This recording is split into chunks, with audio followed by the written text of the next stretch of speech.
Praise the Lord. हम खुदावंद को शुक्रगुजार हैं आज की शाम के खूबसूरत वक्त के लिए। एक बार और हम जिंदा खुदा के कलाम को लेकर और खुदावंद के कदमों पर आए हैं। पिछले दिनों में जो लगातार हम खुदावंद के पाक कलाम को सीख रहा था, उसी सिलसिले में आज हम जाएंगे रोमियों के खत 12 बाब उसके दूसरी आयत में। हिंदी में ऐसे पढ़ता है, इस संसार के सदृश ना बनो, परंतु तुम्हारे मन के नए हो जाने से तुम्हारा चाल चलन भी बदलता जाए, जिससे तुम परमेश्वर की भली और भावती और सिद्ध इच्छा अनुभव से मालूम करते रहो। आज हमारी टॉपिक होगा परमेश्वर की भली और भावती और सिद्ध इच्छा। हम पूरी बात पर या बात करने के लिए हमारे पास समय नहीं है, इसलिए परमेश्वर की सिद्ध इच्छा तो मैं पढ़ता है खुदावंद की कामिल मर्जी। कामिल मर्जी। अब यहाँ एक बहुत बड़ी सवाल हमारे अंदर होती है, जब हमारे साथ में कुछ बुरा होती है या अच्छे होते हैं, हम सीधे बोलेंगे खुदावंद की मर्जी। जब हम कुछ कर बैठते हैं, हम हमारी इच्छा के अनुसार, हमारे मन की अभिलाषा के अनुसार, हमारे शरीर की अभिलाषा के लिए हम कुछ कर लेते हैं और आखिरी में बोलेंगे यही खुदा की इच्छा है। लेकिन मैं सबसे पहले कहना चाहूंगा, यह सरासर गलत है। हम हमारी फायदे के लिए, हमारे नजरों में, हमारे मन के लिए जो अच्छा लगे उसको करने से, उस पर जिद कर कर उससे हासिल करने से हमें यह नहीं कहना चाहिए ये खुदावंद की पाक मर्जी है। सॉरी। नौजवान बेटे बेटियां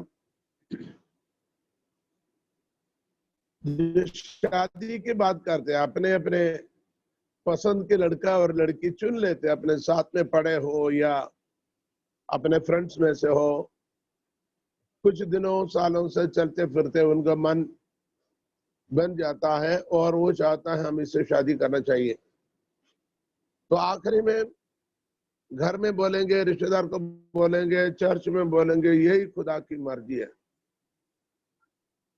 खबरदार, मैं ये कहना चाहता हूं, आपको कैसे पता यही खुदा की मर्जी है? मैं कुछ बातें बता रहा हूं, आप ध्यान से सुनिएगा।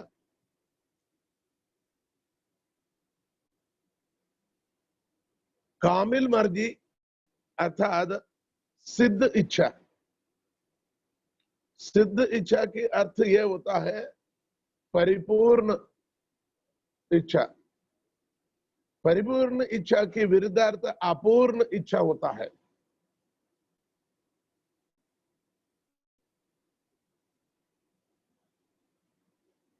और बात सुनने का, यदि परमेश्वर की या खुदावंद की इच्छा यानी मर्जी, जिसको उर्दू में मर्जी कहते हैं, मैं दोनों शब्द को कभी बताने की कोशिश करूंगा क्योंकि उर्दू भाषा बोलने वाले भी हमारे साथ में है। तो खुदावंद की मर्जी वो यदि कामिल मर्जी है, तो मनुष्य की मर्जी कामिल मर्जी नहीं है, सिद्ध इच्छा नहीं है। इसको समझ आ रहे हैं? खुदा की इच्छा परफेक्ट है, कामिल है, सिद्ध है। तो मनुष्य की इच्छा परफेक्ट नहीं है, परफेक्ट इम्परफेक्ट।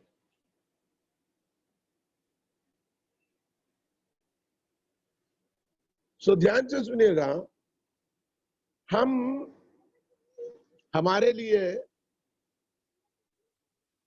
हमारे आंखों को जो पसंद आए, हमारे कान को जो अच्छा लगे, हमारे मन शरीर को जो पसंद आए, हम उसी को चुन लेते हैं। तो मैं सबसे पहले कहना चाहूंगा, वो आपके लिए अच्छा है, वो आपके लिए सिद्ध है, वो आपके लिए बेटर है, लेकिन परमेश्वर के लिए नहीं।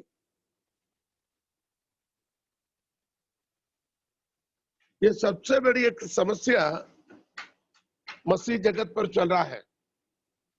What is the perfect will of God? How can I identify this is the perfect will of God? मैं जो सोच रहा हूं, मैं जो करना चाहता हूं, मैं जो लेना चाहता हूं, मैं जो प्राप्त करना चाहता हूं, क्या ये परफेक्ट है? खुदावन को इच्छा है? इसलिए मैंने डेफिनेशन बताया, परफेक्ट भी है, इम्परफेक्ट भी है। सिद्ध इच्छा है, असिद्ध इच्छा है। परमेश्वर की इच्छा सिद्ध है, मनुष्य की इच्छा असिद्ध है। मनुष्य इच्छा कैसे करते हैं? मनुष्य शरीर के लिए, शरीर में, शरीर के द्वारा अभिलाषाओं को पूर्ण करना चाहता है। फिर से बताता हूं, मनुष्य अपनी शरीर की अभिलाषा के लिए, शरीर के द्वारा अपनी इच्छाओं को पूरी करना चाहते हैं। तो वो परमेश्वर की इच्छा नहीं है। ध्यान से सुनिएगा।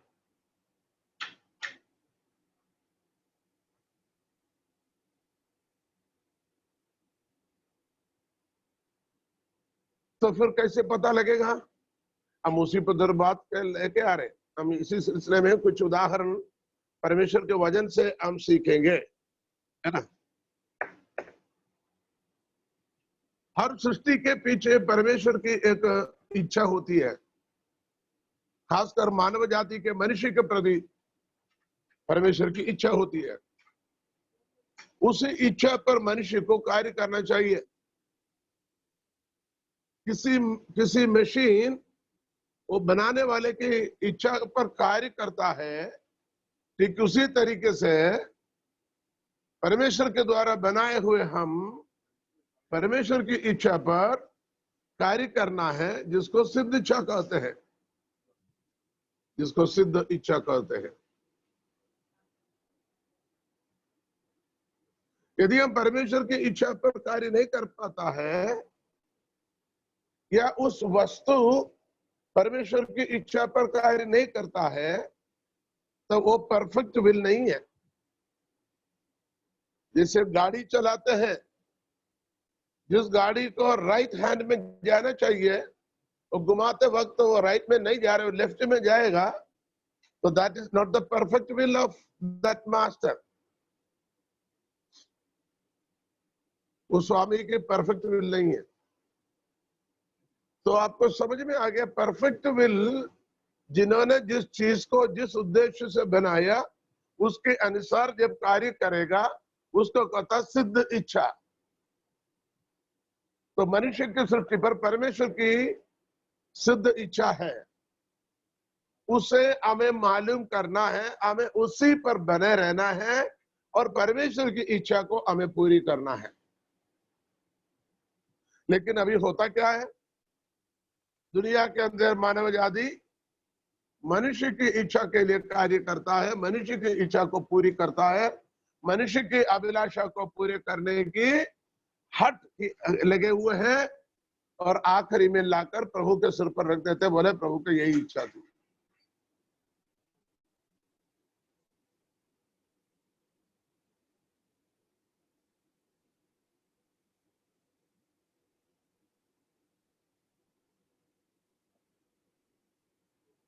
जब किसी चीज, मैं अक्सर बताता हूं, एक पेन मेरे पास है, जब लिखने लग जाता है, लिखते लिखते खराब हो गया, वो बार बार लिखने के बाद पेपर खराब हो रहे हैं, तो मैं इस पेन को फेंक दूंगा, कितना भी अच्छा हो इसको फेंक देंगे, क्योंकि वो जिन्होंने जिस उद्देश्य के लिए बनाया उसी में पूरा नहीं हो रहा है। ठीक उसी तरीके से आजकल के बच्चों को पूछा जाए, बच्चे भी बताएंगे, जब काम नहीं आएगा बोलेंगे गुड फॉर नथिंग, ऐसे बोलेंगे गुड फॉर नथिंग, किसी काम के लिए अच्छा नहीं, किसी काम के लिए अच्छा नहीं। छोटे बच्चों से पूछते हैं what is the purpose of the pen, बच्चे बोलेंगे इट्स गुड फॉर राइटिंग। वो पर्पस में, उद्देश्य में ये काम नहीं आएगा बोलेंगे इट्स गुड फॉर नथिंग, किसी काम का नहीं, फेंक देंगे। घड़ी समय के लिए अच्छा है, बार बार खराब होने के बाद, बार बार हम सुधारने के बाद भी वो काम नहीं आएगा तो बोलेंगे इट्स गुड फॉर नथिंग।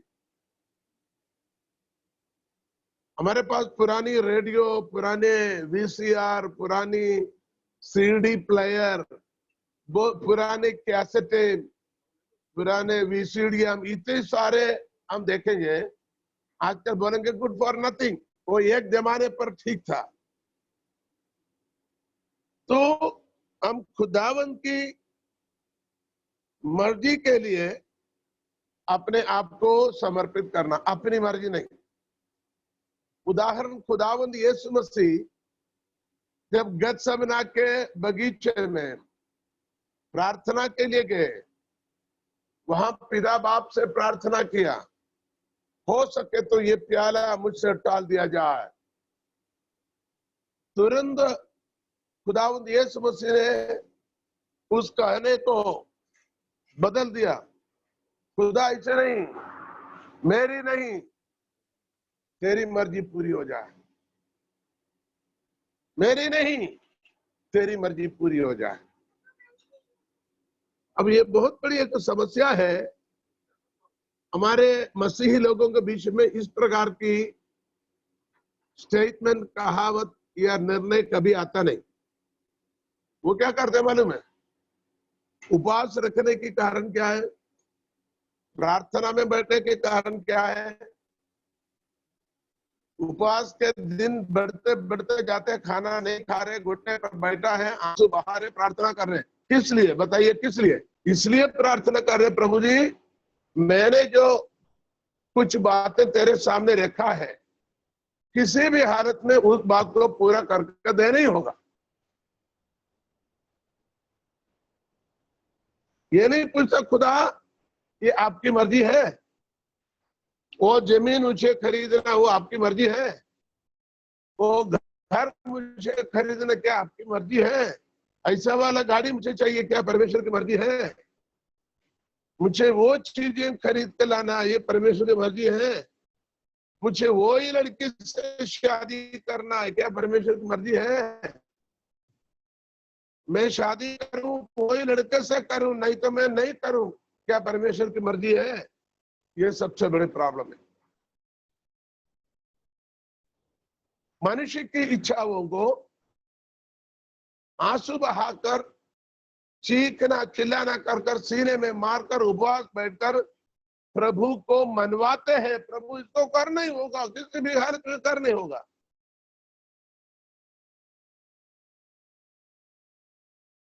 यानी असिद्ध इच्छा को प्रभु के सामने गिड़गिड़ा कर, प्रार्थना कर कर, लड़कर झगड़ कर प्रभु से मनवाते हैं। लेकिन आज मैं एक बात बताऊं, परमेश्वर की सिद्ध इच्छा वो अच्छी है, भली है और भावती हुई है। भली और भावती, गुड लिखा हुआ, गुड, वो भली है और भावती है और सिद्ध है। भली भावती सिद्ध है। उर्दू में क्या कहते हैं? नेक और पसंदीदा और कामिल मर्जी। ध्यान से सुने, जिस उद्देश्य के लिए खुदा ने आपको बनाकर इस दुनिया में रखा है, आपकी जीवन और भक्ति के हर जरूरतों को समय समय पर पूरा करता है और आपकी सुरक्षा आंखों की पुतली के समान संभालता है। स्वर्गदूतों को आज्ञा देकर आपके चारों ओर बाड़ा बांधकर आपको संभालता है। हर तरह की बीमारी, मुश्किल परेशानी से आपको बचाता है, आपके आंखों को आंसुओं से, आपके पाँव को पत्थर में ठेस लगने से और आपके प्राण को मृत्यु से भी बचाता है। पूछा क्यों? इतनी प्रोटेक्शन की क्या जरूरत है, इतनी सुरक्षा की क्या जरूरत है, इतनी आशीषों की क्या जरूरत है? और उनसे बढ़कर प्रभु हमें सब कुछ प्रदान करते हैं, आखिर क्यों? पूछा कभी? खुदा कहता बेटी कामिल मर्जी पूरी हो जाए, मेरी मर्जी तेरे जीवन में पूरी हो। फिर से एक बार और खुदा देश में से कहता तेरी मर्जी पूरी हो जाए। हमें भी यही प्रार्थना करना, प्रभु मेरी मर्जी नहीं तेरी मर्जी पूरी हो जाए।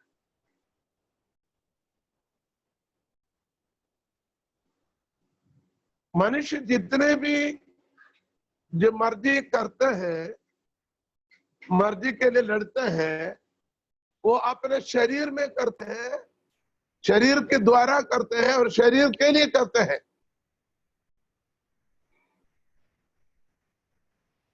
अर्थात वो मनुष्य की इच्छा है, लेकिन परमेश्वर की इच्छा हमारी आत्मा में, आत्मा के द्वारा, आत्मा के लिए, परमेश्वर के आत्मा के द्वारा किया जाता है, जो नेक और कामिल मर्जी होता है, सिद्ध इच्छा होता है।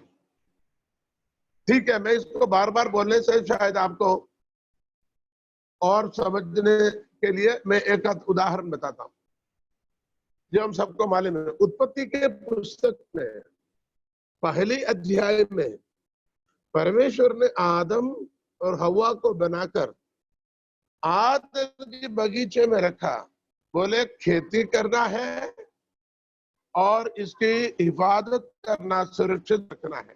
उससे पहले कहा फलो फूलो, जमीन पर भर जाओ और सब कुछ को वश में कर लो और राज करो, अधिकार रखो। फिर कहा तुम खेती करो और उसको सुरक्षा करो।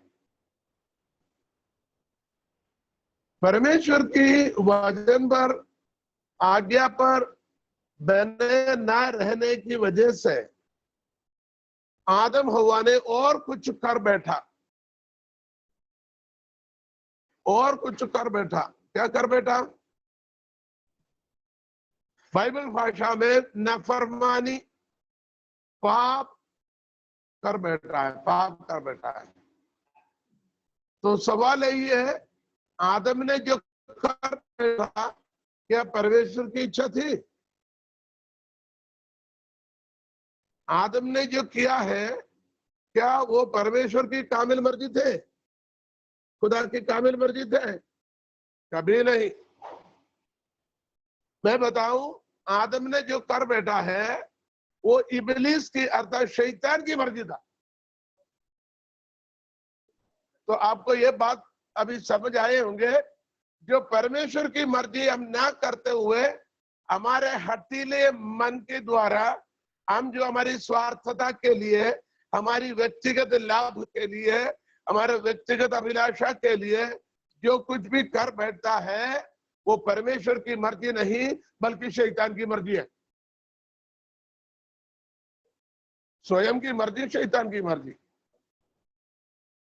परमेश्वर की मर्जी, आत्मा की मर्जी। यदि आप समझ सकते तो ठीक है। नतीजे क्या हुआ? स्वयं की मर्जी करने से फायदा क्या हुआ? शैतान हमारे जीवन में अधिकार रख लिया और हमें दिया हुआ तमाम अधिकार को उसने छीन लिया। परमेश्वर की महिमा हमसे नष्ट हुआ, हम मृत्यु के अधीनता में हो गया, पाप के अधीनता में हो गया और हमारे महिमामय वस्त्र हमसे हर लिया और हमें बागे एदन से बाहर कर दिया और खुदा उनकी महिमा से दूर हो गया। एक ही बात पर।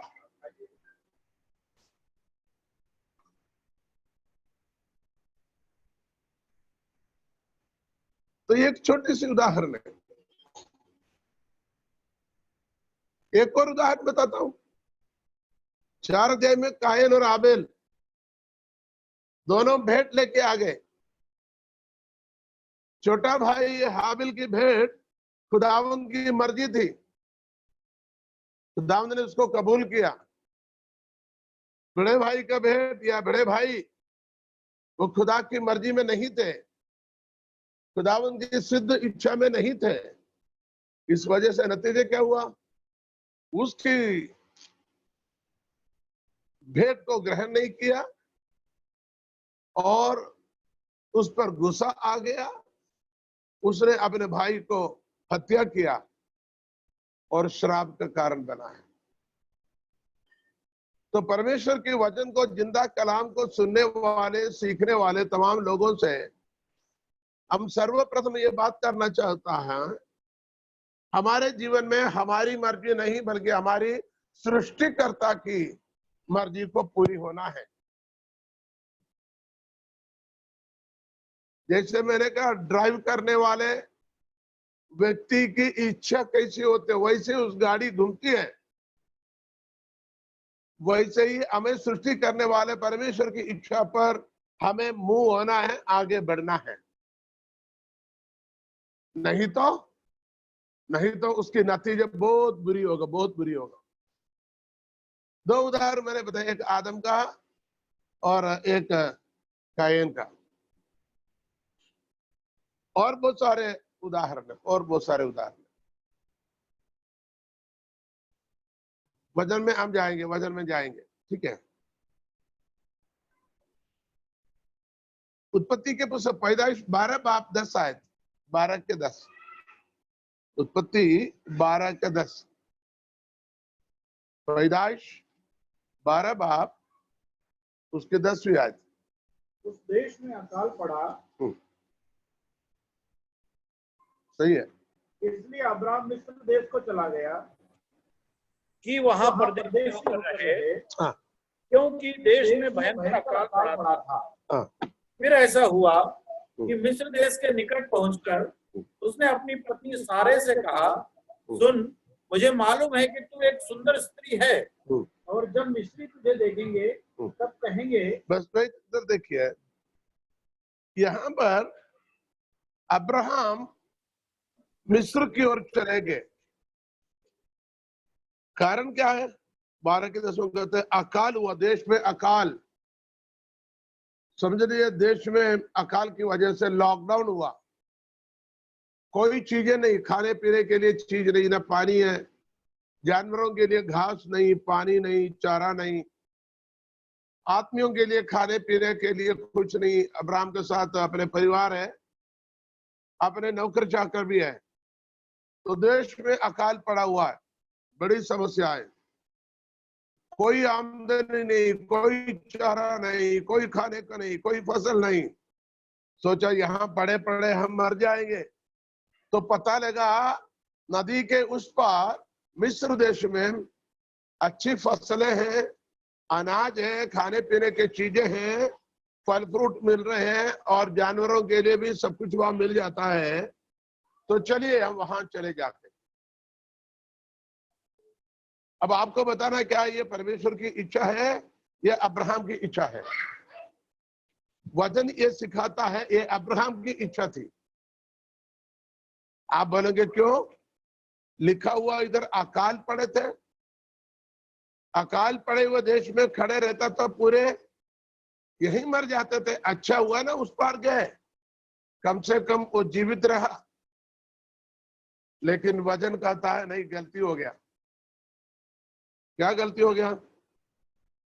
जहां पर प्रभु ने आपको बुलाया, जहां के लिए बुलाया और जहां पर आपको रखा है, संदेशा ध्यान से सुनना, किसी भी हालत में आप वहां से नहीं जाओगे, आपको वहीं रहना है। हम हरियाली देश को देखकर, अच्छी जगह को देखकर बार बार जाते हैं, लेकिन परमेश्वर ये कहता है हमें जहां पर रखा है, जहां के लिए बुलाया है, जिन हालात में रखे हैं, जिन परिस्थितियों में रखा है, हमें विश्वास योग्य होकर वफादारी के साथ जिस खुदा ने हमें बुलाकर जहां के लिए हमें मुखर किया है, उसकी आज्ञा के अनुसार वहां पर रहकर विश्वास योग्य जीवन बिताना हमारी फर्ज है, हमारी ड्यूटी है। यही खुदा की काबिल मर्जी है। हम थोड़े दिन की आनंद के लिए, थोड़ी सी मजे के लिए हमें खुदावंद की मर्जी को छोड़कर अपनी मर्जी पर चलना सरासर गलत है। उसकी नतीजा बड़ी बुरी होगा। अब हम क्या करते हैं? अब्राहम को जहां बुलाया था उस देश में अकाल आया। आपका सवाल, अकाल क्यों? अकाल एक परीक्षा है, आपके विश्वास को परखने का एक इम्तिहान है। आपको विश्वास की परख की कसौटी में उतर आना है और आपको सिद्ध करना है। आपको यह सिद्ध करना है ताकि आप खुदा के बेटे हैं, आप खुदा की बेटी है। जहां खुदा ने हमें बुलाया वहां मुझे कायम और दायम रहना है। अब हुआ क्या है? वहां गए, वहां से दौलत मिला, नौकर चाकर मिला, सब कुछ मिला है, लेकिन हम वापस जब परमेश्वर की वचन पढ़कर आते हैं, वहां लिखा हुआ है एक बहुत बड़ी मुसीबत, एक बहुत बड़ी मुसीबत अब्राहम के पीछे हुआ। मालूम है क्या मुसीबत हुआ? उसकी एक दासी थी, नौकरानी दासी थी, जिसके नाम हागर या हाजिरा थी। ये हाजिरा मिस्र से मिला हुआ इनाम है, जिससे इस्माइल की पैदा हुआ, जो अब्राहम की वायदे के संतान इसहाक के मुखालिफ करते हैं, यानी विरोध में रहता है। ध्यान से सुने, अब्राहम की बेटा, वायदे के बेटा इसहाक के मुखालिफ करने वाले, विरोध करने वाले एक और ग्रुप है, वो इस्माइल की संतान है। ये इस्माइल एक ही घर में एक ही बाप से ये दोनों पैदा हुआ, एक भाई दूसरे भाई के खिलाफ, एक जाति दूसरे जाति के खिलाफ। ये क्यों हुआ? उसका एक ही उत्तर है, क्योंकि अब्राहम ने खुदा की मर्जी को, कामिल मर्जी को मालूम नहीं किया, बल्कि अपनी मर्जी पर मिस्र में चला गया। संदेशा ध्यान से सुनिएगा। थोड़ी देर के लिए अपनी मर्जी पर निकल जाना अच्छा लगता है। अब्राहम को दौलत मिला, खाने पीने को मिला, सोना चांदी मिला, नौकर नौकरानियां मिले, ऊंट गधे, बहुत सारे चीजें मिला वहीं से। हम बोलेंगे अच्छा हो गया ना, वहां गए तो इससे भी अच्छा हो गया ना, यहां से भी अच्छा वहां मिल गया ना, अच्छा हुआ वहां गए। लेकिन नतीजा ध्यान रख लेना, किसी न किसी मुसीबत तुम्हारे पीछे लग जाएगा, जिससे तुम्हें छूटना आसान नहीं है। अब्राहम की वादे के संतान के पीछे दासी के संतान, जब से अब्राहम की इतिहास शुरू होता तब से आज तक भी दुनिया के अंदर लड़ते आ रहे हैं, लड़ाई चलते आ रहे हैं, लेकिन कभी भी वो लोग अपनी लड़ाई को खत्म नहीं किया। खुदावंद यीशु मसीह के आमद, क्या यह दुनिया जब तक रहेगा तब तक ये लड़ते रहेगा? उसके लिए कोई शक नहीं। इसलिए खुदा के लोगों को खुदावंद की पाक मर्जी को मालूम करना जरूरी है। आप पूछेंगे कैसे मालूम करेंगे? ऊपर लिखा तुम्हारे मन को बदलते जाओ। अक्ल नए हो जाने से अपने मन को बदलते जाओ, अपने सूरत को बदलते जाओ।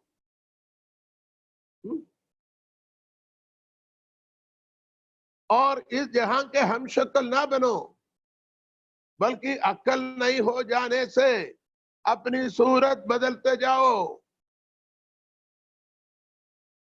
हिंदी में पढ़ते हैं, इस संसार के सदृश न बनो, इस संसार के सदृश ना बनो, परंतु तुम्हारे मन के नए हो जाने से, तुम्हारे मन के नए हो जाने से तुम्हारा चाल चलन भी बदलता जाए। तुम्हारे चाल चलन भी बदलते जाए। तुम्हारे मन को नए हो जाने से अपने मन को परिवर्तन करना है बार बार। एक दिन में नौजवान बेटे बेटियां जैसे एक दिन में 3-4 बार चेहरा धोते हैं। सुबह उठकर बराबर अच्छे से धोएंगे, 10-11 बजे बाद फिर पता लगे चलो बाथरूम गए, वॉशरूम में जाकर फिर साबुन लगाकर धोए, दोपहर को फिर किया, 4 बजे फिर किया, रात को एक बार और किया, और उसको जिस तरीके से संवारते वैसे ही हमारे मन को हमें बदलना है, नया करना है,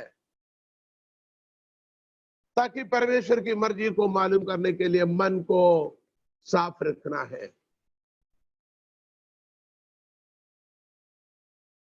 मन को साफ रखने से खुदावंद की पाक मर्जी को बराबर मालूम करते जाएंगे। आपको समझ आने के लिए मैं एक आध और उदाहरण बताना चाहता हूं, एक दो और उदाहरण। आप अब्राहम की कहानी और लेंगे, 17वें अध्याय निकालेंगे, 17वें अध्याय उसकी 5वीं आयत।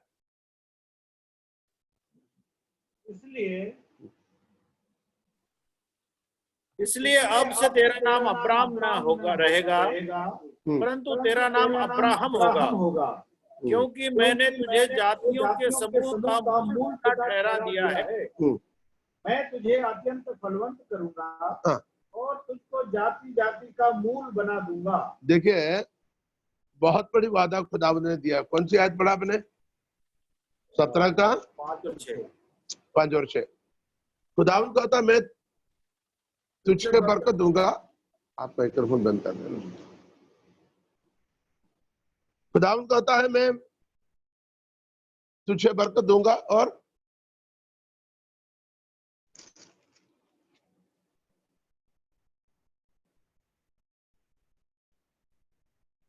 तुझे जातियों के समूह का मूल पिता ठहरा दिया, और मैंने तुझे अत्यंत फलवंत करूंगा और तुझको जाति जाति का मूल बना दूंगा, और तेरे वंश में राजा उत्पन्न होंगे। देखिए परमेश्वर ने कितने अच्छी वादा किया, तेरे मूल में राजा उत्पन्न होंगे। 15वें आयत में कहता है, फिर परमेश्वर ने अब्राहम से कहा, तेरी जो पत्नी सारे है उसको तू अब सारे न कहना, उसका नाम सारा होगा। मैं उसको आशीष दूंगा, मैं उसको सारा को आशीष दूंगा, और तुझको उसके द्वारा एक पुत्र दूंगा। सारा के द्वारा तुझे एक पुत्र दूंगा। बस इतनी काफी है। खुदा ने कहा तेरी बीवी सारा को मैंने आशीष दूंगा, बरकत दूंगा, और सारा के द्वारा तुझे पुत्र दूंगा। लेकिन अब्राहम ने किया मालूम है क्या किया? अब्राहम ने अपनी नौकरानी, अपनी दासी हागर के पास, हाजिरा के पास गए, और उससे एक संतान की उत्पत्ति हुआ। क्योंकि उसने बोला, यानी अपनी बीवी सारा ने बोला, मैं तो बुजुर्ग हो गए, मेरे से अब न बनेगा। अरे भैया, खुदा ने बोला मैंने तुझे बरकत दिया और तुझ में से एक संतान दूंगा, और तेरे घर के अंदर मैंने राजाओं को कुल तेरे परिवार से निकालेगा। एक विश्वासी की सबसे प्रथम, सबसे महत्वपूर्ण कार्य क्या है? नाम विश्वासी है तो आपको परमेश्वर के वचन पर विश्वास करना है। परमेश्वर के वचन पर तुम विश्वास नहीं करते हो, तुम विश्वासी नहीं, और विश्वासी है करके तुम नाम भी नहीं लेना। यदि विश्वासी तुमको नाम लेना है, तुम्हें जरूर विश्वास करना है परमेश्वर के वचन पर। आजकल की यही हालात है दुनिया के अंदर, विश्वास के बिगैर विश्वासी।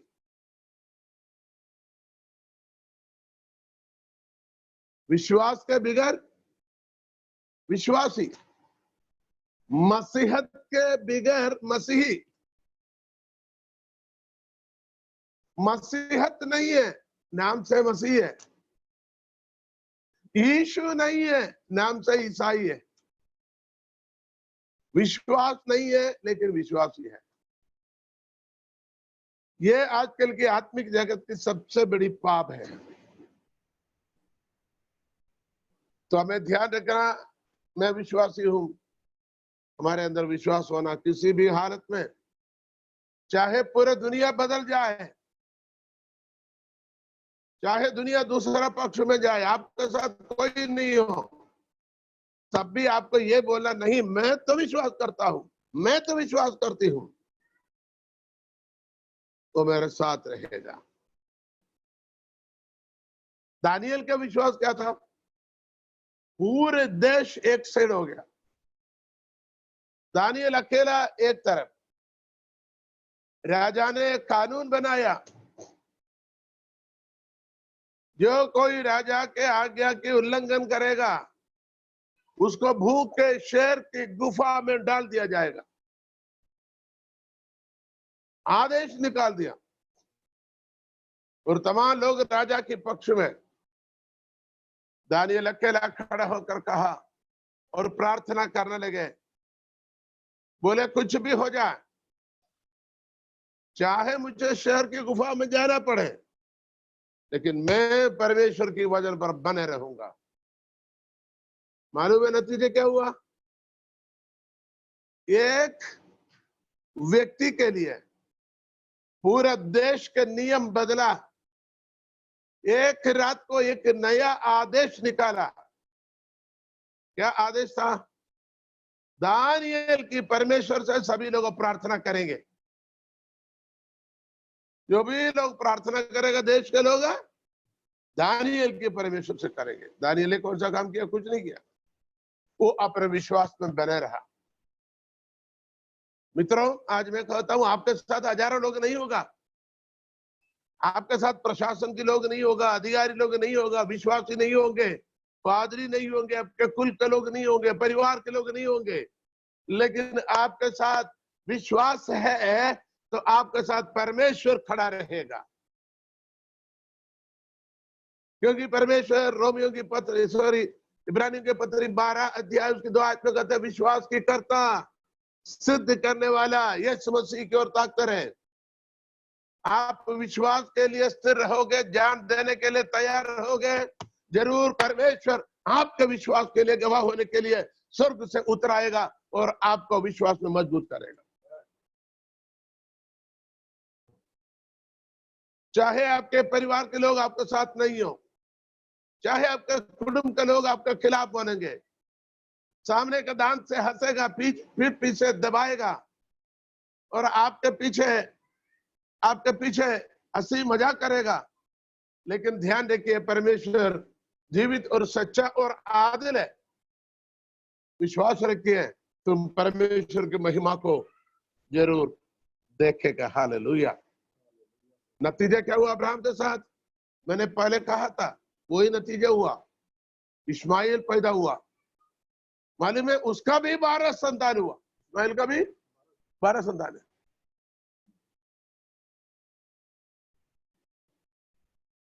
और वही संतान दुनिया के अंदर आजकल तमाम परेशानी का कारण है। ये अब्राहम की कारण हुआ है। एक और आयत पढ़िए अब्राहम के साथ, बहुत कुछ हमें पढ़ने का। 19 अध्याय निकाले, 19 अध्याय उसकी 17वीं आयत।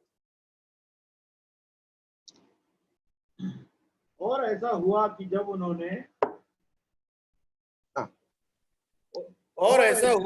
उन्होंने उनको बाहर निकाला, तब कहा, अपना प्राण लेकर भाग जा, पीछे की ओर न ताकना और तराई भर में न ठहरना, पहाड़ पर भाग जाना, नहीं तो तू भी भस्म हो जाएगा। लूत ने उनसे कहा, हे प्रभु, ऐसा न कर, देख तेरे दास पर तेरी अनुग्रह की दृष्टि हुई है और तूने इसमें बड़ी कृपा दिखाई कि मेरे प्राण को बचाया है, पर मैं पहाड़ पर भाग नहीं सकता, कहीं ऐसा ना हो कि कोई विपत्ति मुझ पर आ पड़े और मैं मर जाऊं।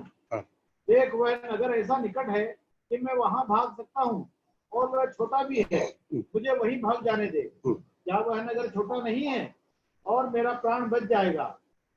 उसने उससे कहा, देख, मैंने इस विषय में भी तेरी विनती स्वीकार की है कि जिस नगर की चर्चा तूने की है उसको मैं नष्ट न करूंगा। यहाँ पर खुदावंद कहता है, अपना प्राण लेकर भाग जा, पीछे की ओर ना ताकना और तराई भर में ना ठहरना, उस पहाड़ पर भाग जाना, नहीं तो तू भी भस्म हो जाएगा। ये परमेश्वर की कहना है। किसे कह रहे हैं? लूत से, जो अब्राहम की भतीजा है। अब्राहम की भतीजा लूत से परमेश्वर कहता है अपना प्राण लेकर भाग। नंबर 1, अपना प्राण लेकर भाग, पीछे की ओर ना ताकना, तराई भर में ना ठहरना, उस पहाड़ पर भाग जाना, नहीं तो तू भस्म हो जाएगा। 5 बातें कहा। इस समय पर करना क्या है? आप उस 19 अध्याय को पढ़ना है। उन्नीस अध्याय में अब्राहम के भतीजा लूत और उनके संपत्ति, नौकर, बहुत सारे जानवरों की संपत्ति, सब कुछ है। अब्राहम के नौकर और लूत के नौकर में लड़ाई होने लगे। इस वजह से अब्राहम ने लूत से बुलाकर कहा, बेटा तुम पूर्व की ओर जाएगा तो मैं पश्चिम में जाऊंगा, तू दक्षिण जाएगा तो मैं उत्तर जाऊंगा, तुम चुन लेना। लूत ने ऐसी जगह चुन ली जहां तराइयाम, नदियां, वादियां हरे भरे थे, उन्हें चुन लिया, अपने मर्जी पर चुन लिया। बाद में हम उस पुस्तक को पढ़ते हैं, वो शहरों में इतनी बड़ा पाप चलती, इतने बड़े पाप। एक उदाहरण कहता हूं, वहां 2 स्वर्गदूत आए, स्वर्ग से 2 स्वर्गदूत आए तो गांव के, शहर के पूरे लोग इकट्ठे हुए, इकट्ठे होकर बोला उनको बाहर छोड़ दो, उनको बाहर छोड़ो। आप वो शब्द को पढ़ना है।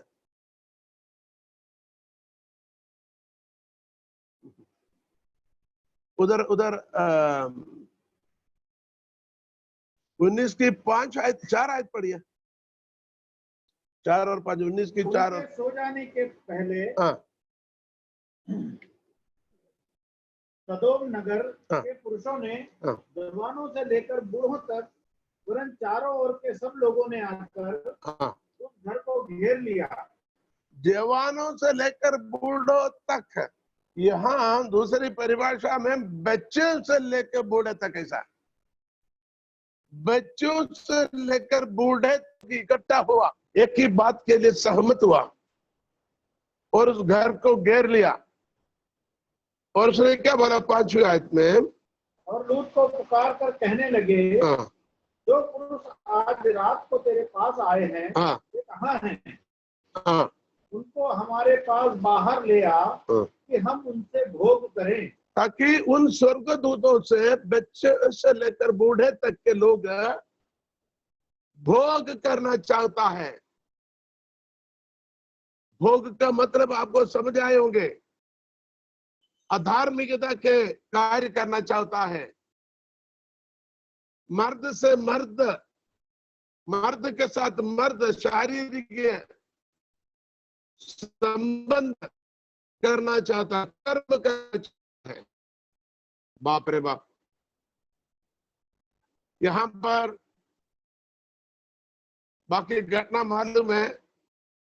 खुदा ने लूत को कहता है, इस देश के लोगों के पाप के पुकार मेरे पास आया, मैं इसको बर्बाद करूंगा, इसलिए तू यहां से निकल जा।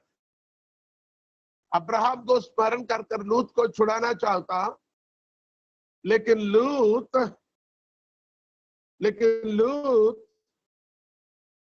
खुदा के सामने बहाना किया। क्या मालूम? लूत ने कहा, है प्रभु ऐसा ना कर। 18वीं आयत, देख तेरे दास पर तेरी अनुग्रह की दृष्टि हुई और तूने इसमें बड़ी कृपा दिखाई कि मेरे प्राण को बचाया है, पर मैं पहाड़ पर भाग नहीं सकता, कहीं ऐसा न हो कि कोई विपत्ति मुझ पर आ पड़े और मैं मर जाऊं। देख वह नगर ऐसा निकट है कि मैं वहां भाग सकता हूं, और बहुत छोटा भी है, मुझे वहीं भाग जाने दे। क्या वह नगर छोटा नहीं है? और मेरा प्राण बच जाएगा।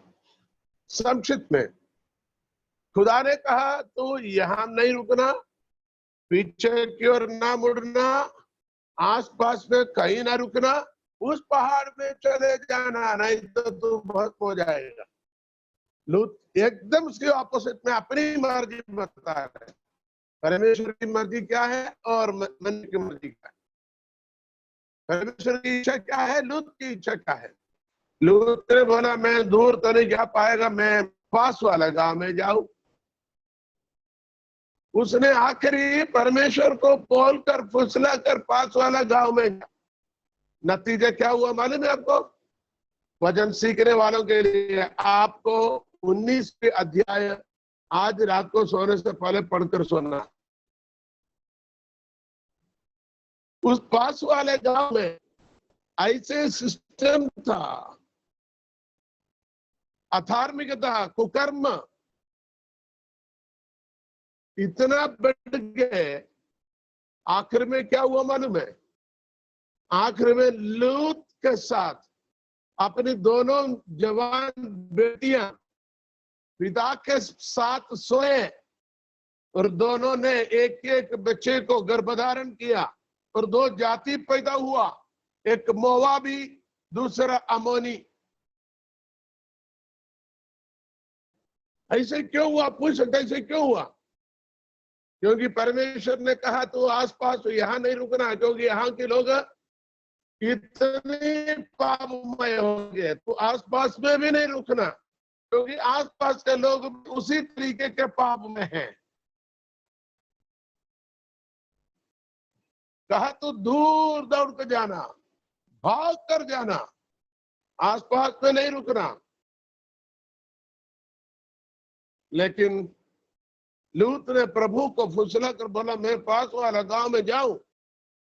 तो पास वाला गांव में गए तो वहां की कल्चर, वहां की सिविलाइजेशन, वहां की रीति रिवाज, वहां के जवान बच्चे माँ बाप के साथ क्या करता है वो लोगों ने देख लिया। इन जवान बेटियों ने देखा, क्योंकि इनके घर में लूत, अपनी बीवी, अपनी 2 जवान बेटियां थे। दोनों जवान बेटियों को विवाह की मंगनी हो चुके थे, विवाह नहीं हुआ। लेकिन इन चारों को हाथ पकड़कर बाहर कर दिया। फिर भी लूत के बीवी पीछे पलट कर देखा, वो नमक की खंबा बन गए। अब कितने बचे? बाप और 2 जवान बेटियां बचे। दौड़ दौड़ कर पास वाला गांव में जाकर वहीं रहे कुछ समय के लिए। वहीं रहे ये बेटियां, बाहर निकलकर वहां की जवान बच्चों के साथ मिलना जुलना करने लगे हैं। तो वो लोगों ने एक बात सीख लिया, यहाँ के लोगों में एक आदत है, यदि उनको उत्तम पुरुष नहीं मिला है, नौजवान जीवन साथी ना मिला है, तो वो अपने पिता को शराब पिलाकर, मधु पिलाकर, मदिरा पिलाकर नशा करवाते हैं, फिर उनके साथ जाकर हम बिस्तर करते हैं। यही कल्चर, यही सिविलाइजेशन, इसी स्वभाव को समाज से, लोगों से इन बेटियों ने अपनाया। आखिर में अपने पिता को दोनों बहनें मिलकर उनको मदिरा पिलाए, बेहोश किया, नशा हो गया, फिर साथ जाकर हम बिस्तर किए। गर्भवती होगी बड़ी बहन, और दूसरे दिन बड़ी वाली ने छोटी को बजा, जा आज तू जा, तेरी बारी है। नतीजा 2 श्रापित कबीले जन्म हुआ देश के अंदर। वो खुदावन की कदमों पर हैकलों में, मंदिर में जाना मना थे। बोले उनको खुदा के हैकल में वो नस्ल नहीं आना। कौन? मोवाबी और अमोनी। आज मैं संदेश को यहां समाप्त करता हूं, क्योंकि इसी पर हम कल और चर्चा करेंगे, सीख लेंगे। संदेश यह है, जब जब परमेश्वर की मर्जी से हम अलग हुए हैं और हमारी मर्जी को पूरा करने की कोशिश किया, थोड़ी समय के लिए वो मर्जी, अपनी मर्जी करना अच्छा लगे, मन के लिए अच्छा था, शरीर के लिए अच्छा था, जुबान के लिए अच्छा था, आंखों के लिए अच्छा था, लेकिन बाद में बड़ी बुरी नतीजा हुआ, श्रापित हुए और उसको बुरे बुरे नतीजे निकले। जैसे आदम की बात कहा, आदम को भागे एदन से बाहर कर दिया, परमेश्वर की महिमा नष्ट हुआ, पूरी अधिकार शैतान ने छीन लिया।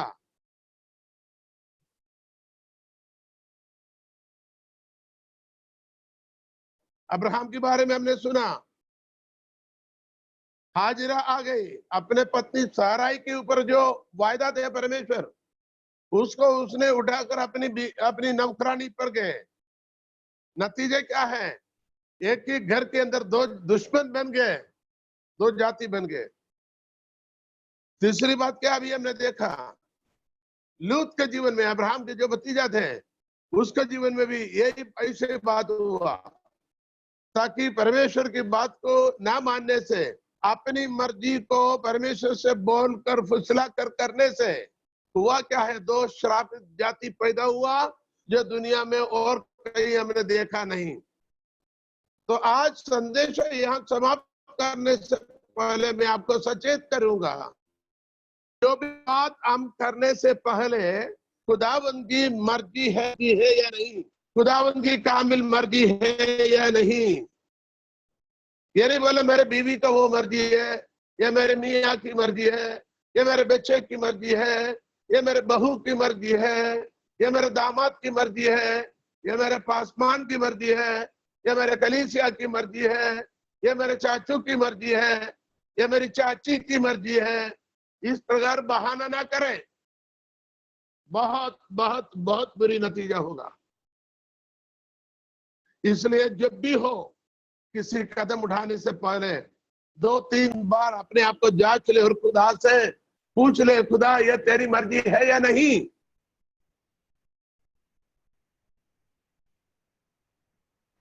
Praise the Lord. भले हमारे लिए अच्छा न लगे, लेकिन आपके भविष्य, आपके संतानों की भविष्य के लिए अनुग्रहित बात होगा। इसलिए हमें क्या करना है, परमेश्वर की कामिल मर्जी को मालूम करना और उसी को हमें करना। परमेश्वर की सिद्ध इच्छा को, परमेश्वर की सिद्ध इच्छा को हमें करना है। और सिद्ध इच्छा को समझने के लिए हमें क्या करना है, हमारे मन को बदलते जाए, मन को बदलते जाए और परमेश्वर की इच्छा को मालूम करते जाओ। किसी कार्य करने से पहले अपने मन को बदलो, मन परिवर्तन हो जाए और परमेश्वर से पूछ लो, प्रभु तेरी इच्छा है? वचन क्या सिखाते हैं, पवित्र आत्मा मुझसे बताए मैं ये कदम उठाऊं, यहां से जाऊं, ये कार्य को करूं करके खुदा की रूह से पूछिए, जरूर खुदा की रूह आपको बताएगा, जरूर बताएगा। आप चिन्ह भी पूछ सकते हैं, चिन्ह, प्रभु चिन्ह के साथ उसको साबित करेगा। गिदयोन ने खुजात अर्थात न्यायों के पुस्तक में गिदयोन ने परमेश्वर से 2 चिन्ह मांगा, प्रभु की इच्छा है नहीं है करके मालूम होने के लिए चिन्ह मांगा। वैसे ही चिन्ह उसने मांगा, प्रभु ने दिया और साबित कर लिया, हाँ यह परमेश्वर की इच्छा है। तो मैं आज शाम को वचन देता हूं, परमेश्वर की इच्छा को पूरी करने के लिए आपके अंदर समर्पण है। भले आपको समझ में नहीं आता कौन सी प्रभु की इच्छा है, प्रभु से चिन्ह मांगो, जरूर खुदावंद आपको अगुवाई करेगा, चिन्ह के साथ प्रकट करेगा और आपको ये यकीन दिलाएगा क्या कौन सी बात खुदावंद की मर्जी है और कौन सी बात खुदावंद की नामर्जी है। प्रार्थना में जाए, आपका मन को बदलते जाए, खुदावंद आपको बरकत दे, बहुत से आशीष दे। खुदा बाप, जितने लोग इस कलाम को सुनते हैं, सीखते हैं, हर एक के मन को बदलते जाए, उनके अक्ल नए हो जाए, उनको मन बदलने से अक्ल भी नए हो जाए, ताकि जिंदा खुदा के जिंदा पाक और कामिल मर्जी को तजुर्बे से मालूम करते जाए, परमेश्वर के जीवित, पवित्र और भली इच्छा को अनुभव से मालूम कर सके और प्रभु के कदमों पर चलकर परमेश्वर के तमाम आशीषों को, वायदों को प्राप्त कर सके। प्रार्थना सुना जाने के लिए धन्यवाद। यीशु मसीह के नाम से हम प्रार्थना करते हैं। Thank you for watching. God bless you.